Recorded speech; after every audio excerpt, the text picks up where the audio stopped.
Hello everyone, welcome back to the channel. Today's video we're going to be replacing the thermal pads on a 3090 Gigabyte Turbo. Here's the front of the car, what it looks like front and back. Already took off the back plate. Basically it's very easy to take off. Just got 4 nuts right there and a couple of small ones. And then you got your access to your VRAM. So if you think that's interesting, hit like, subscribe, hit the bell, go to crypto LLC. If you're looking for someone to set up an ASIC or GPU mining farm, or if you're looking to buy yourself some GPUs like 3090s, 3080s, 3070s, or ASIC miners, Bitmain and what'sminer. So check out our site cryptollc.org, or if you're looking to invest, have someone set up that farm for you, go to cryptollc.org. Now for Crypto LLC, we always tell all our viewers that there's 2 things in life. One is Bitcoin, so Bitcoin saves your wealth, and Jesus Christ saves your soul. So make sure you have both of those, and you'll be set. Alright, let's get started. So we got all those chips. You see that they have this residue on them. That's normal. That's just a residue from the factory thermal pads. I'll show you guys the factory thermal pads also have that residue. It's not water, it's residue, so it's not causing any problems. It's not conductive or anything like that. It's just like normal, I guess, residue that comes off of their thermal pads. Now these thermal pads are fine, they're okay, but they're not great. They're probably like maybe 6 MKs. The ones we're going to be using today is this thermal pad here. This is 12, and the thickness that Gigabyte is using is 2 millimeter there. So it's 2 millimeter. That's what we're going to be replacing it with, 2 millimeter. So first thing we do is we're going to wipe down these chips to get rid of that grease. Well, it's not grease, it's like residue, thermal pad residue. It doesn't even feel like water when you touch it. It just feels like some kind of conditioner or something like that. So we're going to get rid of that conditioner, thermal pad residue. I'm going to take off the old thermal pad here.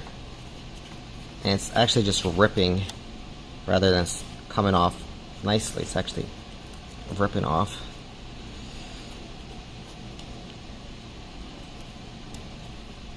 Now as you can see, the thermal pad, this is one of those cards that you don't have to be extremely precise of how you place the thermal pad replacement, right? You don't have to be 100% precise because you can see all that space that's around these bolts here. There's a lot of space around. So as long as we cover the VRAM itself, as long as we cover the whole chip, it should be fine. You can see the space on top, space on the bottom, space on the sides. You can see there is no big chips around these VRAMs here. So that means that if we overlap the VRAM a little bit, left, right, top, bottom, you see it's not going to hit anything. So we can totally do that. And that's what we're going to do. This is going to save us some time, as well as actually provide better cooling, because we actually just have more thermal pad there than otherwise you would be requiring. So we don't have to make a perfect cut. Other GPUs, they require a perfect cut. Not this one. This is a 3080, does not require that. By the way, I'm using one hand, so as you can see, I'm not having an easy time here wiping it all down. I have to like hold down this thing. So anyway, alright, so we got that. Oh, by the way, another interesting detail about these cards is a lot of times when we replace other cards, the thermal pads are inside the card. So we have to take off the top, go inside the card, and then next to the core is the chips themselves. This card, it actually has them touching the back plate.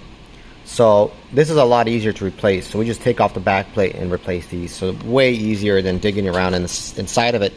Also, we don't need to put new thermal paste on this because we're not accessing the core, we're accessing just the chips, which makes it again easier to replace.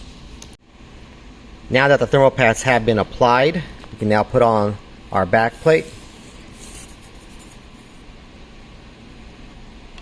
So again, this is 2 millimeter. There you go. And then we're just going to put these guys on. Alright, now we got our back plate on. See the new thermal pad right over that chip, as well as all the sides. Just can't really see from there. There it is. Thermal pads on. So this thing's ready to go. So what can you expect from replacing a thermal pad? What kind of drop in temperatures can you expect mining with Ethereum?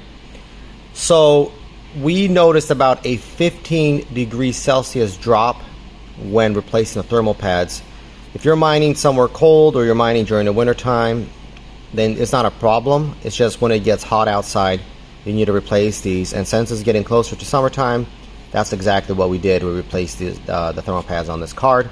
And we're going to do that for all of our 3090 Gigabyte Turbo cards, as well as for some of our 3080 Gigabyte Turbos.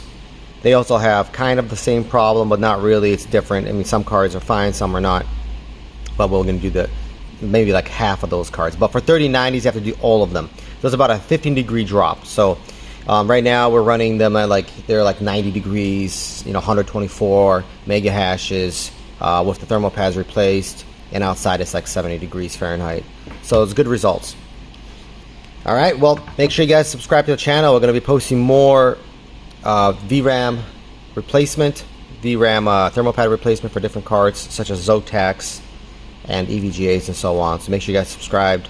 Don't forget, go to cryptollc.org, looking for someone to set up a ASIC or GPU mining farm, or if you want to buy yourself some GPUs or ASICs. And until next time, bye.